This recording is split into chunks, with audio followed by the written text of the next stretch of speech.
இந்த மாதிரி பெண்கள் முன்னாடி வந்து இதெல்லாம் பண்ணணும் அப்படின்னு சொல்றீங்களா? அது எந்த மாதிரி நடைமுறைப்படுத்தணும்னு? ஒரு மாற்றம் இருக்கு. இப்போ நான் இருக்கேன்னா இதை வந்து என் தாய்மொழியை மீட்கணும்னு நினைக்கிறேன். அப்படிங்கும்போது என் தாய்மொழியிலே நான் பேசுறேன், கூடுமானவரை பேசுறேன். இப்போ ஊழல் லஞ்சத்தை எதிர்க்கணும்னு நினைக்கிறேன். அப்படின்னா மாற்றம் என்பது அண்ணல் காந்தியடி என்ன சொல்றாங்க, இந்த உலகத்தை நீ எப்படி பார்க்க விரும்புறியோ அந்த மாற்றத்தை உன்னிலிருந்து தொடங்குச்சு. நான் வந்து ஊழல் லஞ்சத்துக்கு எதிராக இருக்குன்னா நான் ஊழல் லஞ்சத்துக்கு எதிராக இருக்கேன். அப்படி ஒவ்வொருத்தரும் மாறுவதுதான் சமூக மாற்றம். அதை தான் எதிர்பார்க்குறது. இப்போ எல்லாரும் வந்து தெருவில் நின்று போராடணும். நேற்று அந்த பெண் கொல்லப்பட்டவொடனே விபத்துக்காலானவொடனே மாணவர்கள் இளைஞர்கள்லாம் வந்து போராடினாங்க. போராடியவர்களுக்குத்தான் அந்த மனநிலை இருந்ததுன்னு சொல்ல முடியாது. பார்த்த ஒவ்வொருவருக்கும் அந்த போராட்ட மனநிலை இருந்தது. ஆனால் எல்லாரும் பங்கேற்க முடியாது. ஆனால் அதான் நீங்க சொல்ற லெனின் என்ன சொல்ற, இப்ப புரட்சியாளர் சேகுவார் என்ன சொல்றாரு, ஒரு அநீதியை கண்டு பொறுத்து கொள்ள முடியாமல் நீ கோவப்பட்டினா நீதி என் தோழன் தாங்க. நீங்க வீட்டுல இருந்து கூட என்ன இப்படி நடக்குது, இந்த அநியாயத்தை நடக்குது அப்படின்னு நீங்க கோவப்படுறது கூட ஒரு வித பங்களிப்பு தான். எது நடந்தாலும் எனக்கு என்னன்னு போகாம இதை சரி செய்யணும்னு என்று நம்மளை சிந்திக்கிறோம்ல, அதுவே ஒரு பங்களிப்பு தான். அப்படிப்பட்ட பங்களிப்பு தான் நம்ம பெருசா கேட்கணும். நம்ம இப்ப முன்னாடி ஸ்டெப் எடுத்து அந்த ஒரு விஷயம் நடக்குது, அதுக்காக தட்டி கேட்கிறோம்னா பின்னாடி நமக்கு பிரச்சனை வரும் அப்படின்றது அதை எப்படி பேச? அதுதான் நமக்கு எதுக்கு பிரச்சனை எல்லாம் விலகுவதுதான் இந்த நாட்டுக்கு பிரச்சனையா இருக்கு. பிரச்சனையை கண்டு அஞ்சாதீர்கள், எதிர்கொள்ள கற்றுக்கொள்ளுங்கள், எதிர்கொள்ள பழகுங்கள். நீங்க இங்க பாருங்க, இங்க தங்கச்சி இங்க பாருங்க, அண்ணனை பாருங்க. முதல்ல இங்க பாருங்க, முதல்ல ஜெயில் சிறையில போடுறாங்க. பெரியார் என்ன சொல்றாரு, முதல்ல சிறைக்கு போகும்போது கொஞ்சம் அவமானமா இருக்கும், தொடர்ச்சியா போனீங்கன்னா பழகிருன்றாரு. அது மாதிரி சிறைக்கு போகும்போது அச்சமா இருக்கு. தொடர்ச்சியா 5 முறை ஒரு வருஷம் திரும்ப போட்டாங்க. போகும் அது அப்புறம் ஒண்ணுமே இல்லை. எப்பவுமே இந்த சிறை, இந்த அச்சுறுத்தல் பொறுக்கிகளை, திருடர்களை சிறை சிதைக்கி, போராளிகளை எப்பவுமே சிறை செதுக்கும். அதை நல்லா கவனத்தில் வச்சுக்கணும். நீங்க அச்சப்படுவதனால எதையும் அடைந்து விட முடியாது. இழந்துவிட்ட உரிமைகளை போராடித்தான் பெற்றாக வேண்டும், பிச்சை கேட்டு பெற முடியாதுங்கிறார் அண்ணல் அம்பேத்கர். அதை கவனத்தில் வச்சுக்கோங்க. பயந்தீங்கன்னா எது ஒன்றையும் சாதிக்க முடியாது. பயம் என்பதும் அச்சம் என்பதும் கோடைகளின் தோழன், அது வீரனுக்கு எதிரி. நீங்க என்னவா இருக்க போறீங்கன்னு நீங்க பாத்துக்கணும். தங்கச்சி போராடினாலும் சாவம், போராடனாலும் சாவம், போராடிட்டு சாவம். என்ன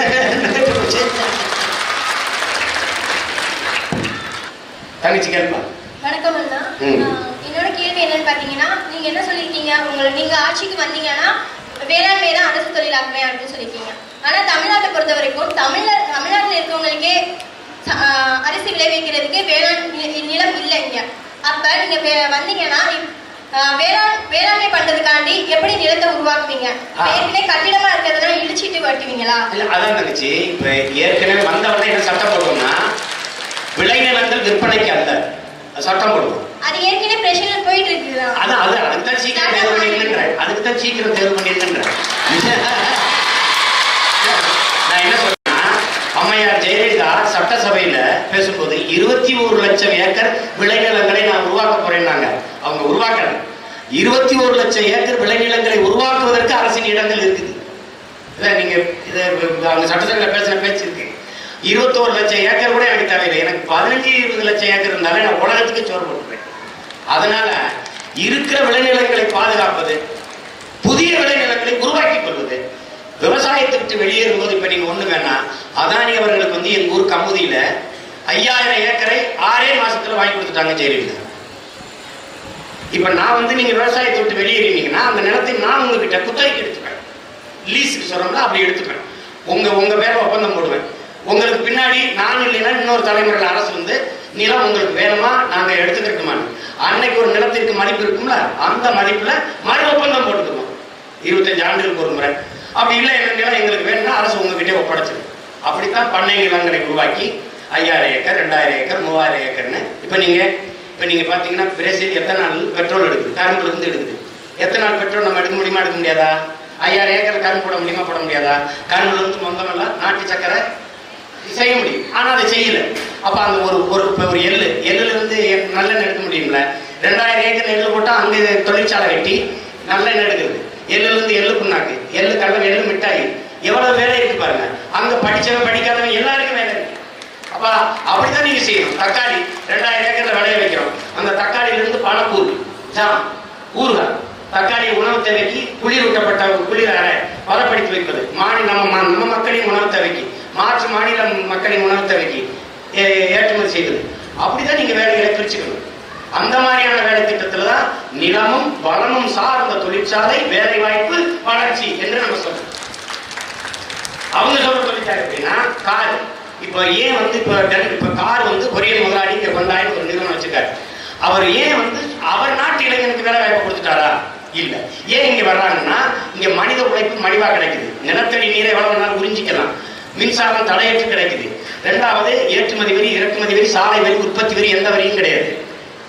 அப்ப இவ்வளவு சலுகைகள் இருக்கு பாருங்க. விளைநிலங்களை எவ்வளவு வேணாலும் அரசு பறிச்சு கொடுக்குது.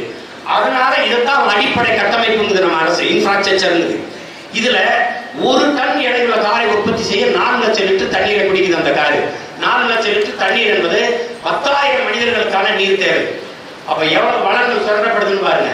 அதனால நம்ம அந்த மாதிரி தொழிற்சாலைகளை, காரை நான் இறக்குமதி செய்து கொள்கிறேன், சோறை ஏற்றுமதி செய்து கொள்கிறேன்.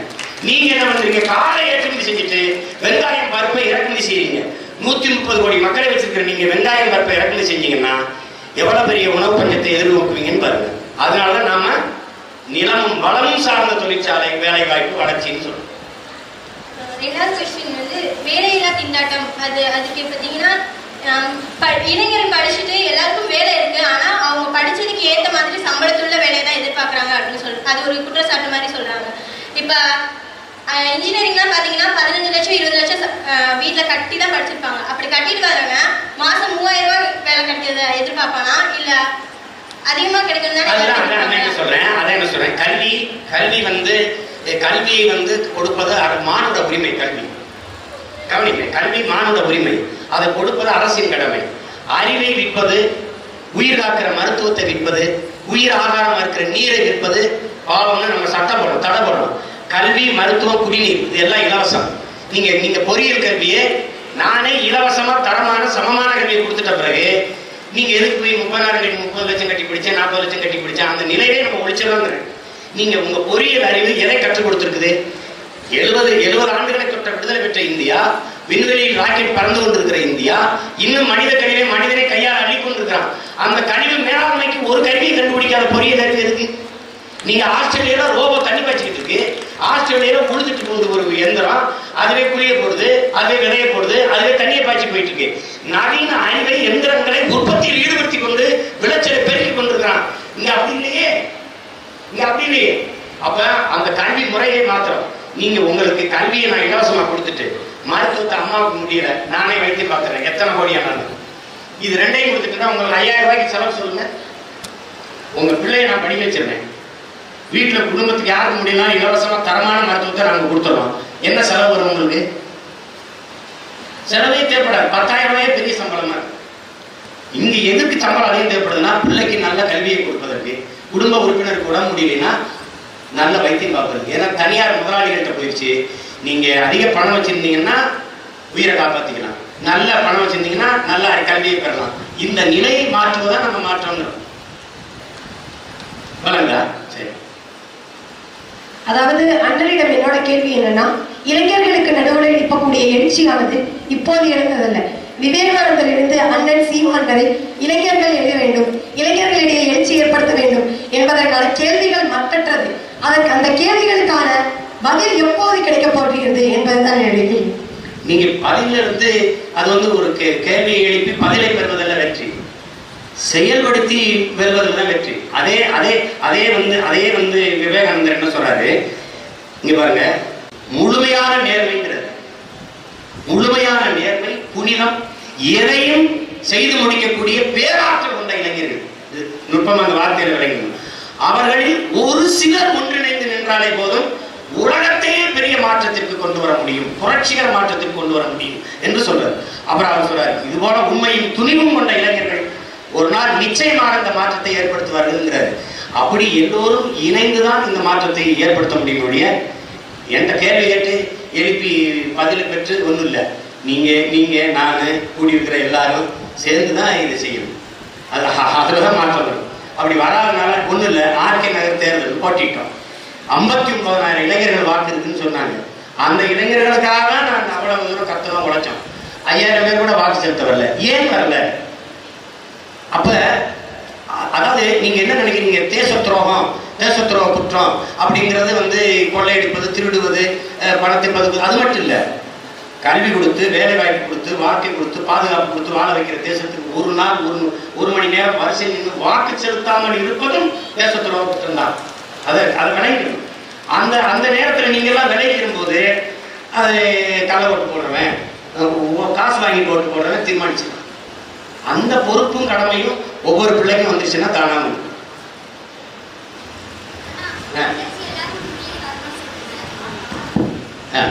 ஆனா தங்கச்சி எல்லாம் முன்னால வரணும்ன்றீங்க. இப்ப பொண்ணுங்க எல்லாம் தைரியமா முன்னால வந்து பேசினா என்ன சொல்றாங்க அப்படின்னா, திமிர் பிடிச்சவ எப்படி பேசுறா பாரு அப்படின்றாங்க. சப்போஸ் அந்த பொண்ணால சாதிக்க முடியல, என்னோட கருத்தை ஏத்துக்கவே மாட்டேங்கிறாங்கப்ப அவளால தாங்க முடியாம கண்ணீர் வடிவாங்க, நீலி கண்ணீர் வடிச்சு சாதிக்கிறா அப்படின்றாங்க. அப்புறம் எப்படின்னா என்னால முன்னேற முடியும்? தங்கச்சி, இந்த மாதிரி குற்றக்குறை சொல்லுவவர்களை புறங்கள்ல கற்றுக்கொள்ளுங்கிற ஆபிரகாம் லிங்கன் பேசிக்கொண்டுதான் இருப்பாங்க. நான் அண்ணன் சொன்ன மாதிரி இது வியாக்கியானம், வெட்டி பேச்சு. சாதித்த எல்லோரும் இந்த மாதிரி சங்கடங்களை, விமர்சனங்களை எதிர்கொண்டுதான் சாதிச்சிருக்காங்க. இருக்கட்டும், நீ திமிரு என்றால் நீ என்ன, இது தன்னம்பிக்கையின் நிமிர்வு என்று எண்ணிக்க. நீ அப்ப எண்ணிக்க. நான் என்பதை அகந்தையா பார்க்காத, அடர்த்தியான நம்பிக்கை அப்படி பாரு. என்னால முடியும். திமிர் நீ என்ன நினைக்கணும், என்னுடைய செல்ஃப் கான்பிடன்ட், என்னுடைய தன்னம்பிக்கையின் அடர்த்தி அப்படிதான் பார்க்கணும். விமர்சனம் இல்லாம தங்கச்சி வேர்க்காம விளையாட முடியாது, விமர்சனம் இல்லாம வெல்ல முடியாது. நீ ஒன்னு பாரு, நான் ஒண்ணு சொல்றேங்க, என் தலைவன் எனக்கு சொன்னதை நான் உனக்கு அண்ணன் சொல்றேன். விமர்சனம் என்பது வெறும் சொற்கள் தானே ஒழிய நம்மை காயப்படுத்தும் கற்கள் அல்ல. வைரக்கல்லாக இருந்தால் எடுப்போம், வெறும் கல்லாக இருந்தால் தடுப்போம். அவ்வளவுதான் அதுல இருக்கிறது. நீ லெனின் சொல்றான், உன்னை விமர்சிப்பவர்களுக்கு நிரூபிக்க நீ போராடுவதை விட உன்னை நம்பி நிற்பவர்களுக்கு உண்மையா இருக்க போராடுங்க. யாரோ ஒண்ணு தெரியுமா, மகளிர் தினத்துல ஒன்னு சொல்லணும்னு நினைக்கிறேன். உலகத்தில் நீ எவ்வளவு உயரத்திற்கு போனாலும், எவ்வளவு பெரிய புகழ் பெற்றாலும், அதை கண்டு பொறாமைப்படாத ஒரே ஒரு உயிர் இருக்குன்னா உலகத்துல தாய் தாங்கிறான். அந்த தாய் என்னைக்குமே உனக்கு வந்து துணையா இருப்பாங்க. தாய் மட்டும் தன் பிள்ளை வந்து நம்பாம இதெல்லாம் இல்ல. என் தாய் தந்தையெல்லாம் என்னை அப்படி நினைச்சிருந்தா இந்த இடத்துல நின்றுக்க முடியாது. எந்த எதிர்பார்ப்பையும் என்கிட்ட வச்சுக்கல. பணம் அனுப்பல, நான் உன்னை சினிமாவுக்கு தானே போச்சோன்னே நீ இந்த வேலையை செய்யற, ஒரே நம்பிக்கை தான், எது செஞ்சாலும் என் மைண்ட் சரியா செய்யலாம். அதை தாய் தான் நம்புவார். தைரியமா உலகத்துல ஒருத்தருக்கு உன்னை நம்புற, அண்ணன் உன்னை நம்புறேன், நீ சாதிப்ப. இப்போ வந்து வெளிநாட்டுல எல்லாம் $1னா அதுக்கு $1 ஒரு 75 rupees அப்படின்றாங்க. இப்ப நம்ம இந்தியால $1 $1 தான். அந்த $1 ஒரு காலத்துல 100 பைசான்னு ஒரு பேர் இருந்துச்சு. இப்ப இந்த $1 வச்சு $1 மிட்டாய் கூட எனக்கு வாங்க முடியல அப்படின்னா, அங்க $1 வச்சு 10 பொருள் கூட வாங்குறாங்க. அப்ப இந்த $1 அந்த $75 அளவுக்கு நான் மாத்தணும்னா என்ன செய்யணும்? அப்ப மறுபடியும் ஒரு டிமானிட்டைசேஷன் நடக்குமா? இன்னொரு தடவை செல்லாதுன்னா அது செல்லாது, ரொம்ப கஷ்டம். எது நாட்டலாது அது இல்லை தங்கச்சி. நம்ம ஏற்றுக்கொண்டிருக்க பொருளாதார கொள்கைகள் தான் இருக்குது. இது விடுதலை அடிமை இந்தியா வந்து விடுதலை முழக்கத்தை எப்படி வச்சது? சுயராட்சி கொள்கையை வச்சது. பி இந்தியன் பை இந்தியன் வச்சது. இந்திய நாயரி இந்திய பொருளை வாங்குது. இன்னைக்கு நீ இந்திய நாயரி இந்திய பொருளை வாங்கினா தேச துரோகி, அன்னைக்கு நீ இந்திய நாயரி இந்திய பொருளை வாங்கினா தேசப்பற்றாது. ரெண்டுக்கு இருக்கிற வித்தியாசம். ஒரு நாடு வந்து சந்தை ஆயிடுச்சு, உலகமே சந்தை ஆயிடுச்சு. வாழ்க்கையில் வர்த்தகம் நடந்தா பரவாயில்ல, வர்த்தகத்துல வாழ்க்கை நடக்குது. தொலைக்காட்சி திருப்பினா விளம்பரம் நிகழ்ச்சி கடையில வந்தா பரவாயில்ல, விளம்பரத்துக்கு இடையில நிகழ்ச்சி நடக்குது. அப்படிப்பட்ட உலகத்துல நீங்க சொல்றது வந்து ஏற்றுக்கொண்டிருக்க பொருளாதார கொள்கையில் இருக்கிற பிள்ளை, அதுதான் இங்க இருக்க பிரச்சனை. அதை மாத்தணும், நம்ம வந்து மாத்தணும். அண்ணா வணக்கம்ண்ணா. நான் வந்து எனக்கு என்ன கொஸ்டின் அப்படின்னா, நீங்க சொன்னீங்க பெண்கள் எல்லாம் முன்னாடி வரணும்னு. முன்னாடி வர தயாரா இருக்கும். எங்களுக்கு செக்யூரிட்டி என்னென்ன இருக்குது? நம்ம தான் செக்யூரிட்டி. முன்னாடி வரவே செக்யூரிட்டி. இப்ப சுபாஷ் சந்திர போஸ், மாவீரன் சுபாஷ் சந்திர போஸ் படை கட்டும் போது இந்திய தேசிய ராணுவத்தை முதல்ல நீங்க பெண்மகள் யாரு? லட்சுமி வழங்குற ஒரு பெண்மகள் தான். நீ முன்னாடி வருவதுதான் நமக்கு பாதுகாப்பு. ஆமாண்ணா, நாங்க வந்து முன்னாடி வரோம்.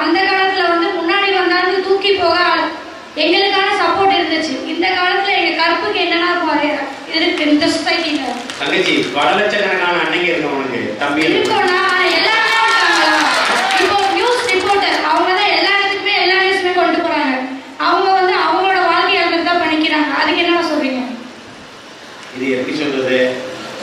நிறைய புலிகள் சிங்கங்கள் வாழ்கிற காட்டில் தான் மான் வாழ்ந்த தங்கச்சி, பூனை வாழ்கிற வீட்டில் தான் எலி வாழ்ந்த தங்கச்சி, ஆபத்தாக வாழுங்கிறான் ஹிட்லர். என்ன நீங்க எதிர்நீச்சல் கூட கத்துக்கொள்ளுங்கள், எதிர்ப்பிலேயே வாழுங்கிறான் போசோ. இது இல்லைன்னா ஒண்ணும் இல்லை, நீ நில்லு, நிழலா அண்ணன் நிக்கிறேன், அன்னைங்க பல பேர் உனக்கு நிற்போம், நீ கவலைப்படாத, பயப்படாத. பயந்துக்கிட்டு வெளியில போனா எல்லா ஆம்பளை சிரிச்சுவானோ படிச்சிருவானோ கேள்வி வீட்டுக்குள்ளே முடை கிடைக்க முடியா? செருப்பு கட்டி அடி சரியா? வணக்கம் அண்ணா, என் பேர் காயத்ரி, முதுகலை 1ஆம் ஆண்டு காட்சி தொடர்பியல். என்னோட கேள்வி என்னன்னா, இப்ப பெண்களுக்கான கொடுமைகள் அதிகமாயிட்டு இருக்கு. அதுல ஒண்ணுதான் இன்னைக்கு உங்க அறிக்கையில வெளியிட்டு இருக்கீங்க, உஷாவோடைய பிரச்சனை. இப்ப அவங்க இப்ப இல்ல. இப்ப இந்த மாதிரி அறிக்கை விட்டா மட்டும் போதுமா? அவங்களுடைய ஏன்னா ஒவ்வொருத்தரும் செய்தியை பத்தி படிச்சுட்டு இவங்களுக்கான இரங்கலை தெரிவிக்கிறோம், ஓகே. அதுக்கு அடுத்து நாங்க என்ன அதுக்கு பண்ணணும்? இல்ல அறிக்கை என்பது இப்ப உடனடியா என்ன சொல்றேன், நீ வந்து பணி இடம் மாற்றுவது, பணி இடம் நீக்குவது கூடாது. இது மாதிரி பணி நிரந்தர நீக்கிறதுன்றத நம்ம வலியுறுத்திருக்கோம். அப்ப அந்த மாதிரி இதை நம்ம அரசுக்கு சொன்னாதான் இந்த எதிர்ப்புக்காக அரசு நடவடிக்கை எடுக்கும், இல்லைன்னா செஞ்சிருக்காரு. அதுக்காக இந்த அறிக்கை கொடுக்குறது. அப்ப அது தவிர்க்க முடியாது. அதனால இப்ப அந்த குடும்பத்துக்கு இழப்பீடு கொடுங்க அப்படின்னு சொல்லி இப்ப மருத்துவமனை வாசல்ல கூட நம்ம தம்பியர் போராடி கொண்டு இருக்கிறாங்க, உடலை வாங்காம. அப்ப அது காரணம் அப்படி இல்லைன்னா கண்டு கொள்ள. அப்ப அந்த குடும்பத்துக்கு ஒரு இழப்பீடு ஒன்று கொடுக்கணும்ல, அந்த பிள்ளை இழந்து தவிக்கிற தாய்க்கு, அந்த மனைவி இழந்து தவிக்கிற கணவருக்கு சற்று ஒரு ஆறுதலாக இருக்குல்ல, அதுக்காக நம்ம அதுக்கு ஒரு அறிக்கை கொடுக்குது. ஆனால் அறிக்கையில் மட்டுமே தீர்வு அல்ல, அது செயல்படுத்தணும். அதுக்கு சட்ட பாதுகாப்பு ரொம்ப முக்கியம். இப்ப நீங்க இப்ப நம்ம அடையாளம் நினைச்சுன்னு வச்சுக்கோங்களேன், இந்த மாதிரி சிந்தனையே அவனுக்கு வராது. என்ன பண்ணுவேன்னா, தெருவங்குமே எல்லா இடத்துலையுமே கண்காணிப்பு கருவி இருக்கும். நீங்க நகையை எடுத்துக்கிட்டு ஓடுறது, திருடுறது, இந்த வேலையெல்லாம் நடக்குது. குற்றம் நிகழ்ந்த பிறகு தடுக்கிறதுக்கான காவல் படை தான் இங்க இருக்கு. குற்ற தடுப்பு பிரிவு ஒன்று வச்சுக்கணும். நீங்க குற்றம் நடக்கிறதுக்கு முன்னாடி தடுக்கிறதுக்கு ஒரு காவல் படையை வச்சுக்கணும். அவனுக்கு என்ன பண்ணுவேன்னா, உடல் தகுதி பார்க்க மாட்டேன். நீங்க இவரெல்லாம் போலீஸார் நீங்க நினைப்பீங்க, குள்ளமா இருக்கிறது ஓமவிச்சு நரசிம்மன்னா இவரெல்லாம் போலீஸார் நினைப்பீங்க. ஆனா அவரெல்லாம் போலீஸா இருப்பாரு. இந்த கூட்டத்துக்குள்ளேயே 100 பேர் உட்கார்ந்துருப்பாங்க, உனக்கு தெரியாது. நீ ஏதாவது நீனா மெதுவா நீங்க வாங்கம்மா, நீ யாருன்னு கேட்ப, இது சொல்றேன்னா அதுக்குள்ள வந்து. அப்ப குற்ற தடுப்பு காவல் பிரிவை நம்ம உருவாக்கி தான் இதை தடுக்கணும். அதை அமல்படுத்துற வரைக்கும் இந்த பிரச்சனைகள் தொடர்ந்துட்டு இருக்குமா? இப்ப தொடரக்கூடாதுன்னு நினைக்கிறேன். அன்னை வரும்போது காவலர் நெஞ்சில கேமரா வைப்பேன்னு சொன்னேன், அதையெல்லாம் சிரிச்சாங்க. இப்ப சந்திரபாபு நாயுடு, அவரு பினராயி விஜயன், இந்த கர்நாடகாவில் சீதாராமையா எல்லாம் காவலருக்கு நெஞ்சில கேமரா வச்சுட்டாங்க. இப்ப காவலர் வந்து கைவிட்டு பெற முடியாது, தவறா ஒருத்தரை பேச முடியாது. அப்ப அந்த கண்காணிச்சுட்டே இருப்பாரு பாருங்க. அப்ப அந்த மாதிரி வரும்போது தானாக குற்றம் வந்து நம்ம 2 கண்கள் பார்த்து கொண்டே இருக்குதுன்னா யாருமே தவறு செய்ய பயப்படுறோம். யாருமே பார்க்கலன்னா அவன் என்ன வேணாலும் செய்வான். அந்த நிலையை உருவாக்குவதுதான் இதுக்கு இருக்கிற வாய்ப்பு. வணக்கம் அண்ணா, என் பேர் பூர்ணி. தமிழகத்திலும் பெரியார் சிலைகள் உடைக்கப்படும் சொன்னாங்க, அதை பத்தி நீங்க என்ன நினைக்கிறீங்க? இல்ல அது வந்து எப்படின்னா, அது ஒரு உடைக்கிறது சாத்தியம் இல்லை.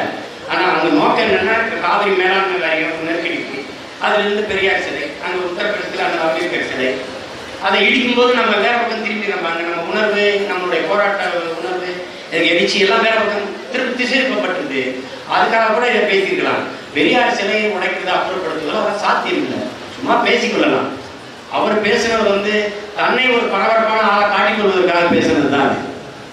அரசியலுக்கு வராங்கல்ல, அவங்கக்கிட்ட இருக்கிற ரசிகர் பட்டாளத்தை வச்சு ஈஸியாக அவங்க வேணா சீட்ஸ் வாங்கிடலாம். அவங்க வந்து பதவிக்கு வர சான்சஸ் இருக்கு. ஏன்னா இப்போ நிறைய தலைவர்கள் இல்லை. அப்படி அவங்க வந்தாங்கன்னா இந்த ஊருக்கு நல்லது பண்ணுவாங்கன்னு உங்களுக்கு தோணுதா? வாய்ப்பே கிடையாது, அவங்களுக்கு வந்து வாய்ப்பே கிடையாது. இப்போ நாம வந்து அண்ணன் வந்து நான் எப்படி ஆட்சி நடத்துங்கிறது புத்தகமாக கொடுத்துருக்கேன். அது மக்களரசு.com தட்டினா தெரியும். நம்ம சொன்னதுதான் அவங்க சொல்லுவாங்க. அவங்க வெறும் ஊழலை ஒழிப்போ லஞ்சத்தை ஒழிப்போங்கிறாங்க, அவ்வளோதான் பேசுவாங்க. அது நிர்வாக சீர்கேடு. மண்ணை வாழ வைக்காது, மக்களை வாழ வைக்க முடியாது. ஹைட்ரோ கார்பன் எடுக்கணுமா தடுக்கணுமா, மீத்தேன் எடுக்கணுமா தடுக்கணுமா, கச்சத்தீவு மீட்கப்படணுமா கொடுக்கப்படணுமா, அணுவை தொடர்ந்து இயங்கணுமா அதை தடுக்கணுமா, அதுக்கு பதில் இருக்காது. நிலத்தையும் வளத்தையும் கலந்து கொடுத்துட்டு எப்படி மக்களுக்கு மதத்தை காப்பாற்றுவீங்க? அது வேலை நான் சொல்றது. அது செய்ய மாட்டாங்க, செய்ய முடியாது. நீங்க ஒன்று தங்கச்சி புரிஞ்சுக்கணும். சந்தை பொருளாதாரத்துல, சர்வதேச சந்தை விரிவாக்கத்துல ஒரு தேசியத்தின் மக்கள் எழுச்சி கொண்டு அங்கிருந்து ஒரு தலைவன் உருவாவதை விரும்ப மாட்டான். அவனுக்கு வேண்டியது வளங்களை கொள்ளையடிப்பதற்கான தரகர்கள், முகவர்கள் தேவைப்படுது. புரியுதா உங்களுக்கு? அப்ப நீங்க என்ன பண்ணலாம், காட்டுற இடத்துல கையெழுத்து போடுவான், கமிஷன் வாங்கிட்டு கம்மன் இருப்பான், அவனை தான் தலைவனா கட்டமைப்பான். இப்ப ஊடகம் முழுக்க 2 பேரை சுத்தி நிக்குது. கருணாநிதி ஜெயலலிதா, இப்ப கமல் ரஜினி, மற்றதெல்லாம் மூடிப்பான். ஏன்னா நாங்க வந்தோம்னா மலையை தொட்டினா கொண்டு வம்பான், மரத்தை வெட்டினா கொண்டு வம்பான். ஆனா அவனுக்கு அது பிரச்சனை இல்லை. அப்ப வனத்தை வேட்டையாடுவதற்கு இடையில்லாமல் எவன் இருப்பானோ அவன் தலைவனா கட்டமைக்கப்படுவான். வனத்தை பாதுகாக்க எவன் எழுதி நிற்கிறானோ அவன் தட்டி அடக்கப்படுவான். இது உலகம் முறை நடந்தது. இன்னைக்கு சிரியாவில் இருக்கிற எண்ணெய் வளத்தை கொள்ளையடிக்கத்தான் அமெரிக்காவும் ரஷ்யாவும் சண்டை போட்டு இருக்கு. அமெரிக்காவுக்கு ரஷ்யாவுக்கு சிரியாவில் என்ன வேலை? உனக்கு என்ன வேலை? ரஷ்யா 5 நாள் போர் நிறுத்தம் அறிவிக்குது. நீ யாரு? உனக்கு என்ன இங்க வேலை? காரணம், அந்த நாட்டில் அளப்பரிய எண்ணெய் வளம் இருக்கு. அதை வேட்டையாடுவதற்கு 2 வல்லாதிக்க நாடுகளும் வேலை செஞ்சுக்கிட்டு இருக்குது. உங்களுக்கு விளங்குது. இப்படி இந்த சர்வதேச சந்தை விரிவாக்கத்துக்கு இடையூறா நீங்க சதாம் ஹுசேன் கொல்லப்பட்டிருக்காரு. லிபிய அதிபர் மம்மர் கடாரி கொல்லப்பட்டிருக்காரு. ஈஜிப்த் அதிபர் முபாரக் கொல்லப்பட்டிருக்காரு. உங்களுக்கு நான் சொல்ல வர்றது புரியுதுன்னு நினைக்கிறேன். நாமளும் நாளைக்கு நம்மளை இனவெறியல், தீவிரவாதி, பிரிவினைவாதி இப்படி சொல்லி நம்மளை அமுக்குவான். இப்படி வரவங்களை ஆகச்சிறந்த தலைவர்களாக கட்டமைப்பான். நீங்க ரஜினிகாந்த் அவர்கள் சொல்வாரா, நான் வந்தா மீத்தேன் எடுக்கிறதெல்லாம் தடை பண்ணுவேன் சொல்வாரா? காவிரி மேலாண்மை வாரியம் அமைக்கிறோமா, அமைக்க கூடாதா? அப்ப எப்படி நல்லாட்சி? எது நல்லாட்சி? என்ன செய்ய முடியும்? நல்லது என்ன செய்ய முடியும்? அதனால அது வாய்ப்பு. வணக்கம்ண்ணா. கவர்மெண்ட் ஸ்கூல் ஸ்டூடெண்ட்ஸ் எல்லாமே ஃபர்ஸ்ட் ஸ்டாண்டர்ட்லேருந்து படிக்கிறாங்க. ஆனால் ப்ரைவேட் ஸ்கூலில் எல்கேஜி யூகேஜிலே 40,000 ஃபீஸ் வாங்குறாங்க. அதை பற்றி உங்களோட அபிப்பிராயம் என்னன்னா? அதெல்லாம் அதை ஒழிக்கணும்ப்பா. கல்வி வியாபாரம் அல்ல. கல்வி மானுட உரிமை. அதை கொடுக்க வேண்டியது அரசின் கடமை. இப்ப அரசு பள்ளி, அரசு கல்லூரி தரமாயிட்டா தனியார் பள்ளி கல்லூரிகளுக்கு இவ்வளவு மதிப்பு வராது. இப்ப நாம வரும்போது கல்வி முறையில் யூகேஜி எல்கேஜி எல்லாம் கிழிச்சு தூர போட்டு அரும்பு, மொட்டு, மலர்னு 3 வகுப்புகள் வைக்கணும். அந்த 3 வகுப்புகள்ல குழந்தைகளுக்கு எந்த படிப்பும் சொல்லிக் கொடுக்கூடாது. குழந்தைகளை தன்னிச்சையா விட்டுருவோம். விளையாடுவாங்க, பாடுவாங்க, ஓவியம் வரைவாங்க, எல்லாம் செய்வாங்க. ஆசிரியர்களும் பெற்றோர்களும் குழந்தையை படிப்பாங்க. 6 வயது ஆகும்போது தான் நம்ம 1ஆம் வகுப்பு சேர்த்துக்கிறோம். ஏன்னா உலகத்தில் கல்வியில் முதலிடத்தில் தென்கொரியா தான் இருக்கு. அது 8 வயதுல தான் மாணவர்களை 1ஆம் வகுப்புல சேர்க்கணும். மற்ற நாடுகளும் 6 வயசுல சேர்க்கணும். நாம 6 வயசுல சேர்க்கிறோம். அப்ப அந்த கல்வியை இலவசமாக, சரியாக, சமமாக எல்லாருக்கும் கொடுப்பது அரசின் கடமை. அதை நம்ம செய்யணும். அப்ப அது வரைக்கும் நீங்க இதை சகித்து கொண்டுருங்க. வந்தவொடனே இதை ஒழிச்சுட்டு மாற்றிடுவோம். வணக்கம் ஐயா. நீங்க சொன்னீங்க இலவசமா மருத்துவமும் கல்வியும் தரணும்னு சொல்லிட்டு. அந்த இலவசமா மருத்துவமும் கல்வி நீங்க யாரை வச்சு தர போறீங்க அப்படின்னா, காஸ்ட் பேஸ்ட் ரிசர்வேஷன் மூலமா ஒரு தகுதி உள்ளவன் தள்ளிட்டு ஒரு தகுதி இல்லாதவன் நிரப்பப்பட்ட பாதி இடங்கள் அப்படி நிரப்பப்பட்ட இடங்கள் தான். நான் நிஜமாவே போய் சேர்றது பாத்தீங்கன்னா ஒரு 15%. ஆனா அப்பா அம்மா எல்லாமே கவர்மெண்ட் எம்ப்ளாயிஸா இருப்பாங்க. அந்த காஸ்ட் ஒரு காரணமா வச்சு தகுதியே இருக்காதவங்களுக்கு ஆனா அவங்க அந்த இடத்துல இருப்பாங்க. அது நீங்க ஒழிப்பீங்களா? அப்படி தங்கச்சி கேட்கறது என்னன்னா, நீங்க இந்த வகுப்புவாரி பிரதிநிதித்துவம் ஏன் வருது அப்படின்னா, கல்வியே மறுக்கப்பட்டு கிடந்த சமூகத்துல தங்கச்சி, இப்ப நான் ஒரு விவசாயி, நான் வரப்புல நின்று பார்க்கிறேன். எல்லா செடிக்கும் தண்ணி விட வேண்டும் என்பது என்னுடைய நோக்கம், என்னுடைய கனவு. ஆனா எந்த செடி வாடி இருக்குது, எந்த செடி உடனடியா தண்ணி விடலைன்னா செத்து போகும்னு தெரியுது பாருங்க. அந்த செடிக்கு முதல்ல தண்ணி விட வேண்டியிருக்கு. அதுக்கு ஒரு பாத்தியை கட்டி முதல்ல அதுக்கு விடுறேன். எல்லா செடிக்கும் தண்ணி விடுறோம். ஆனால் செத்து போயிடும் உடனடியாங்கிற செடிக்கு முதல்ல தண்ணி விடுறோம். இதுதான் இந்த சமூக நீதின்னு இந்த வகுப்பு வாரி பிரதிநிதித்துவத்துக்கு உருவாக்கப்பட்டது. அது கால ஓட்டத்துல நீங்க சொல்றது தானாகவே அது சமநிலை அடைஞ்சு வந்துடும். தகுதி வாய்ந்தவர்களைத்தான் நம்ம தேர்வு செய்வோம். நீங்க ஒரு சமூக பின்புலத்தில் இருந்தவங்கிறதுக்காக சலுகையில நம்ம கொடுக்க வேண்டியது இல்லை. தரமான கல்வியை அனைவருக்கும் சமமாக சரியாக நீங்க இலவசமா கொடுத்துட்டீங்கன்னாவே நம்ம பிள்ளைகள் தகுதி வாய்ந்தவர்களாக வந்துருவாங்க. அந்த செத்து போறதுங்கிறது இனத்தை வச்சுதான் நம்ம கண்டுபிடிக்கணும். அவங்க பொருளாதார நிலையை வச்சுதான் கண்டுபிடிக்கணும். அது செத்து போற பயிரா இல்ல காய்ச்சி நிற்கிற பயிரான்னு அதுதான். நீங்க அப்படி கிடையாது. எல்லா இடத்திலுமே பொருளாதாரத்தில் விழுந்தவன் இருக்கிறான், மேம்பட்டவனும் இருக்கான். எல்லா இடத்துலயுமே இருக்காங்க தங்கச்சி. ஆனால் இங்கே பொருளாதார மேம்பாடு என்பது எதிலிருந்து வருது? கல்வியில இருந்து பெறுகிற வேலை வாய்ப்பிலிருந்து தான் தங்கச்சி வருது. அதுக்காக அது உருவாக்கப்பட்டது. அதை நீங்க உடனடியா வேண்டாம்னு சொல்லி நிராகரிக்கிறது சரியா இருக்கு. கொஞ்சம் கொஞ்சமா இப்பதான் படிக்கிறது. நான்லாம் அண்ணன்லாம் எனக்கு எந்த உதவித்தவும் இல்லாமல் படிச்சு வந்தவன். எங்க கிராமத்துல 5வது பட்டதாரி. அப்படின்னா எவ்வளவு 1000 ஆண்டுகளாக நாங்கள் கல்வி மறுக்கப்பட்டு பள்ளிக்கூடத்தை பார்க்க இருக்கிறோம். அதனால அதுக்காக தான் அந்த சமூக நீதி இந்த இடஒதுக்கீடுன்னு ஒன்று வச்சிருக்கு. அதுவும் கொஞ்சம் கொஞ்சமா தனியார்மய தாராளமய உலகமய கொள்கையில் நீங்க சொல்ற அந்த இடஒதுக்கீடு இல்லை. இப்போ எந்த கல்லூரியில நீங்க உங்களுக்கு இந்த வகுப்பாரி பிரதிநிதித்துவம் கிடைக்குது? மதிப்பெண் எவ்வளவு, பணம் எவ்வளவு? இப்போ போங்க தனியார் கல்லூரிக்கு போங்க, நீங்க ஒடுக்கப்பட்டவரா, பழங்குடியா, பிற்படுத்தப்பட்டவரா, இதெல்லாம் கேள்வி இல்லை. மதிப்பெண் எவ்வளவு பெற்றிருக்கிறீங்க, பணம் எவ்வளவு தருவீங்க, அதானே கேட்கப்படுது. அதனால அது கொஞ்சம் கொஞ்சமா மாறும். நீங்களா தான் அதை மாற்றணும்.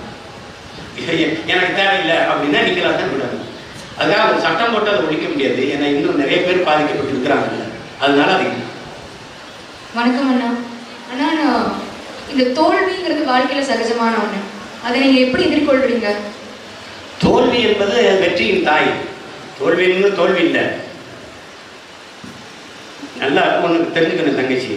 விழிப்பதற்காகத்தான் உறக்கம், எழுவதற்காகத்தான் வீழ்ச்சி, வெல்வதற்காகத்தான் தோல்வி.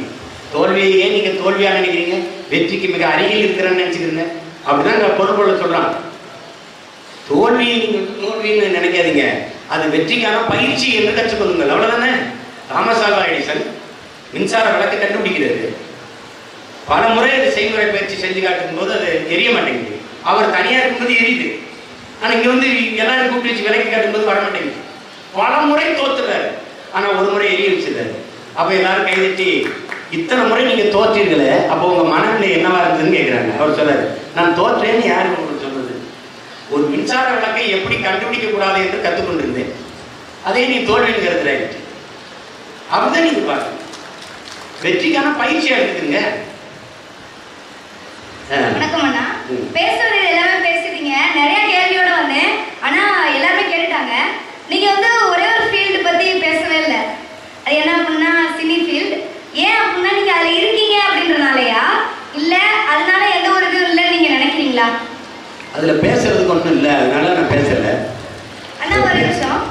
இப்போ நீங்க சொன்னீங்க திராவகம் வீசுறாங்க, அமிலம் வீசுறாங்க, அந்த பிள்ளைய ரேப் பண்றாங்க, கத்தியால குத்துறாங்க அப்படிலாம் சொல்றீங்களே, அதெல்லாம் எதை பார்த்து கத்துக்கிட்டாங்க? இந்த சினிமா துறையை பார்த்து தானே கத்துக்கிட்டாங்க. அப்படி சொல்றது தவறு. சினிமாவை இதை பார்த்தா எடுக்கிறாங்க. உண்மை சம்பவங்களை 2 இருக்கு தங்கச்சி, 2 இருக்கு. இருங்க, 2 இருக்கு. நீங்க நல்லா நுட்பம் அடைங்கணும். தாக்கம் என்பது 2லயும் இருக்குது. இந்த இந்த இந்த சம்பவத்தை பார்த்து இப்ப இந்த சம்பவத்தை ஒரு படத்துல வைப்பாங்க. நேற்று தள்ளிவிட்டார்ல காவலர், அது உண்மையில நடந்ததை எடுக்கிறாங்க.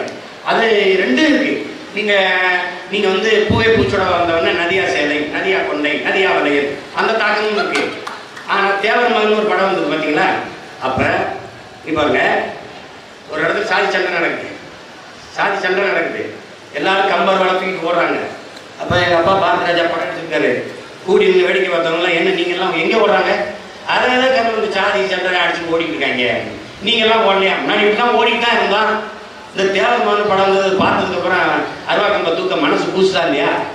அது அப்ப நல்ல கருத்துக்களை தாங்கி வருகிற திரைக்கதைகளும் இருக்கு, படமும் இருக்கு. நீங்க எதை எடுத்துக்கிறீங்க, எதை தடுத்துக்கிறீங்கிற பொறுத்து தான். தாய்க்கு தான் தெரியும் எதை கொடுக்கணும் தடுக்கணும்ட்டு. நீங்க தான் உணவை சமைச்சு பரிமாறலாம். உங்களுக்கு பிடிச்சது தானே சாப்பிடுறீங்க, பிடிச்சதை எடுத்துக்கிறீங்க, பிடிக்காத விட்டுருங்க. நீங்க சொன்னது கரெக்ட் தான். ஒரே ஒரு கேள்வி, இந்தியாவில் மொத்தம் எத்தனை கோடி மக்கள் இருக்காங்க நீங்க குத்துமதிப்பா நினைக்கிறீங்க? லைட்டா சொல்லுங்களேன். அவங்க சொல்லி இருக்கிறது 120 கோடி. புள்ளி விவரமா வேணாம் சார், நீங்க உங்களோட குத்துமதிப்பா ஓரளவுக்கு சொல்லுங்க. அதான் 120 கோடி. 120 கோடியா? ஒரு படம் எடுக்கிறதுக்கு எத்தனை கோடி சார் செலவாகுது? 1 கோடியில எடுக்கலாம், 100 கோடியில எடுக்கலாம், 100 கோடியில எடுக்கலாம், 400 கோடியில எடுக்கலாம். நான் என்ன சொல்றேன் அப்படின்னா, ஒரு படம் எடுக்கிறதுக்கு ஒரு 35 கோடி 40 கோடி அப்படின்னு சொல்றாங்க. ஆனா இந்தியாவில் மக்கள் கோடியே 34 கோடி அப்படிதான் சொல்றாங்க. அப்போ ஒவ்வொரு மனுஷனுக்கு ஒரு கோடி கொடுத்தாலே இந்தியா வளர்ச்சி செய்யணும் சார். அந்த மனுஷன் தான் இவங்க கோடியை கொடுக்குறாங்க தங்கச்சி. அந்த மனுஷன் நீங்க சொல்றீங்க, அந்த மனுஷன் தான் தங்கச்சி இவங்க கோடியை கொடுக்குறான். நீங்க அது அவங்க தானே இவனுக்கு 35 கோடி 45 கோடின்னு கொடுக்குறது. நீங்க என்ன செய்யுங்க, நீங்க கோடி கோடியா படம் பார்க்குற காசை நீங்க வச்சுக்கிற வசதியா வாங்க. அதை செய்யுங்க. 170 கோடி போட்டு முதலீடு செய்யறது, 400 கோடி போட்டு 2.0 ஒரு படம் இருக்கிறாங்க. 400 கோடி வசூலிச்சிட முடியும்னு நீங்க ஒன்னாந்து கொடுத்துருவீங்க, நீங்க கொடுக்காம வச்சுக்கோங்க, அவ்வளவுதானே. தமிழகத்தின் நெற்களஞ்சியம் புண்ணிய பூமியில தஞ்சாவூர்ன்ற இதுல இருந்து பிறந்த ஒரு விவசாயியோட மகள் தான் நான். எப்ப நம்ம ஜல்லிக்கட்டுக்காக போராடிக்கிட்டு இருந்தோம், ஜல்லிக்கட்டை நிரந்தரமா கொண்டு வந்தோம். நம்ம எப்பொழுதுமே சுதந்திரமா ஒவ்வொரு தடவையும் விவசாயத்திற்காக ஒவ்வொருத்தவங்கள்ட்ட போய் நின்றுட்டு இருக்க நிலைமை வருது. நம்ம அப்படி இல்லாம எப்ப நம்ம சுதந்திரமா விவசாயம் பண்ண முடியும்? யாரோட உதவி இல்லாம தன்னுடைய உதவியில நம்ம ஒவ்வொருத்தவங்கள்ட்ட உள்ளே பெரியார் அணை நம்ம ஒவ்வொரு தடவையும் தண்ணிக்கு அடுத்தவங்களை போய் விடணுமா? நம்மகிட்ட அந்த உரிமை இல்லை. எப்ப நீங்க அரசியல் வந்தா எங்களுக்கு சுதந்திரமான உண்மையான வீரமான நம்மளுடைய விவசாயத்தை எப்படி நம்ம விவசாயம் பண்ணணும், நீங்க அரசியலுக்கு வந்து நல்ல விவசாயத்தை எங்களுக்கு கொண்டுட்டு வரணும். இதைத்தான் 7 வருஷமா பேசிட்டு இருக்கேன். நீங்க பேசுறதுக்கு நான் பேசுறேன். எப்படா செய்ய போறேன், எப்படா ஒரே ஒரு ஓட்டானு போட்டு விடு, அப்புறம் நாட்டுக்கு எல்லாத்தையும் சரி பண்ணணும். படிச்சு சொல்லிட்டேன். வேளாண்மையை அரசே செய்யும். அதை விட்டா வேளாண்மையை உயிர்ப்பிக்கிறதுக்கு வாய்ப்பு இல்லை. கேள்வா சார், நீங்க ஆடு மாடு தொழில் செய்யறதா இது அரசு வேலை வாய்ப்பா ஆகுவேன்னு சொன்னீங்க. பிராக்டிக்கலா இது வந்து ஒத்து வருமா? இதுல என்ன எங்க வீட்டுல வளர்க்குறோம், அதை நாட்டில் வளர்க்குறோம். உலக நாடுகள் பூரா ஆஸ்திரேலியா என்ன வேலை செய்யுது நீங்க தட்டி பாருங்க. ஆஸ்திரேலியா ஹெலிகாப்டர் மாடு மேய்க்குதா? ஆமா. அப்பயே நான் நீங்க செய்யக்கூடாது. பிராக்டிக்கல் என்ன உங்களுக்கு இதுல பிராக்டிக்கலா கஷ்டம்? உங்களை மேய்க்க விடல, இல்ல உங்களுக்கு என்ன பிரச்சனை? நீங்க பால் குடிப்பீங்களா, தயிர் சாப்பிடுவீங்களா, நெய் சாப்பிடுவீங்களா, கறி சாப்பிடுவீங்களா? எங்க இருந்து வருது? எங்க இருந்து பால் எங்க இருந்து வருது உங்களுக்கு? அது என்ன எங்க இருந்து வருது? ஆந்திரால இருந்து வருது உங்களுக்கு. அப்ப ஆந்திரால ஆடு மாடு மேய்ச்சி உங்களுக்கு கறி அனுப்புறாங்க, பால் அனுப்புறாங்க. நீங்க ஏன் அதை மேய்க்க கூடாது? நீங்க மாடு மேய்க்கிறது ஆடு மேய்க்கிறது அசிங்கம். பிராக்டிக்கலா சாத்தியம் இல்லாத என்ன இடையூறு இல்ல இடையூறு என்ன இருக்கு? படிச்சவங்களுக்கு இப்ப அரசு வேலை கிடைக்கிறது ரொம்ப கஷ்டம். படிச்சவங்க பால் குடிக்கலாம், மாடு மேய்க்க கூடாதா? நீங்க வெளிநாடுகளுக்கு போயிருக்கீங்களா? ஜெர்மன்லாம் போயிருக்கீங்களா? அப்புறம் நீங்க என்ன பேசுறீங்க? அமெரிக்கா மிகப்பெரிய வல்லாதிக்க நாடே, வேளாண் லட்சக்கணக்கான மாடு மேய்கிற பண்ணைகள் இருக்கு. நீங்க தவறா புரிஞ்சுக்கிறீங்க. அதுதான் உங்களுக்கு அந்த தாழ்வு மனப்பான்மை. படிச்சவங்க நீங்க மாடு மேய்க்கிறதுல அவ்வளவு அவமானங்க. படிச்சவங்க நெய் சாப்பிடலாம், தயிர் சாப்பிடலாம். இவங்களுக்கு எப்படி தெரியுமில்ல, அழகான பொண்ணு மருமகளா வரணும், ஆனா பொண்ணை பெற்றுக்கிற கூடாது. நீங்க ஒரு நோயாளி, அதுதான் தப்பு. நீங்க இந்த தாழ்வு மனப்பான்மையில 15 லட்சம் மாசம் ஒருத்தர் சம்பாதிக்கிறாரு டீ கடை வச்சு. நீங்க எச்சி காசு கலவரதுன்னு நினைச்சீங்க. ஒரு டீ 8 ரூபா, 1000 டீ விற்கிது ஒரு நாளைக்கு. பொருளாதாரம் எங்க இருக்குன்னு தெரியல. நீங்க அந்நிய நாடுகள் போய் கலவர கழுவுறீங்க, கக்கூஸ் கழுவுறீங்க, சொந்த நாட்டில் காசு கழுவ மாட்டீங்களா? துபாயில் போய் ஒட்டகம் மேய்க்கிறீங்க, இங்க மாடு மேய்க்க மாட்டீங்களா? நீங்க என்ன படிச்சிட்டீங்க மாடு மேய்க்கிறதுக்கு? உங்களுக்கு கேவலமா போச்சு. என்ன மாடு மேய்க்கிறது அவ்வளவு கேவலமா போச்சு. எப்படி அந்த அந்த தாழ்வு மனப்பான்மையில தான் நம்ம வந்து இவ்வளவு வறுமையை சந்திச்சிட்டோம். ஒரு பசுமாடும் ஒரு முருங்கை மரமும் உள்ள வீடு வறுமையை சந்திக்காதுங்கிறான். ஒரு பசுமாடும் ஒரு முருங்கை மரம் காய்ச்சி போயும் போது பசுமாடு கண்ணு போட்டுரும். அது 2 லிட்டர் கரைஞ்சினா ஒரு அப்பத்தா 10 வீட்டுக்கு பால் ஊற்றி அதில் தற்சார்பில் அவள் வாழ்ந்துவா. அப்போ ஒரு வீடு வறுமையை சந்திக்காதுங்கிறான். அப்போ 3-4 முருங்கை மரம் வைக்க முடியும், 3-4 மாடு வளர்க்க முடியும். நீங்க அங்கிருந்து தான் நீங்க வரணும். நீங்க மாடு வளர்க்கறது அசிங்கம்னா நீங்க எப்படின்னா அண்ணன் பேச்சுக்கிறேன். அதான் உங்களுக்கு வந்து தங்கச்சி சொல்ல நான் விரும்புகிறேன். அமெரிக்காவில் வேலை பார்க்குற ஒரு தம்பிக்கு அங்கே அம்மா இல்லை, அப்பா இல்லை, அண்ணன் தம்பி இல்லை, கோயில் திருவிழா இல்லை, ஒரு மகிழ்ச்சியும் இல்லை, பொங்கல் இல்லை, தீபாவளி இல்லை, திருநாள் இல்லை. அவனுக்கு ₹1,00,000 பணம் மட்டும்தான் இல்லை. அதை மாற்றி அந்த வேலையை நம்ம இங்கே செய்வாங்க. இங்கே அம்மா இருக்குது, தாத்தா இருக்குது, பாட்டி இருக்குது, ஏரி இருக்குது, குளம் இருக்குது, திருவிழாக்கள் இருக்குது, கொண்டாட்டம் இருக்குது, நண்பர்கள் இருக்காங்க.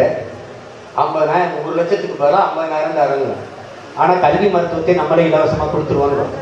இதை நுட்பமாக நினைக்கணும். ஆடு மாடு உங்களுக்கு சும்மா மேய்க்க சொல்ல, சம்பளம், அரசு பணி.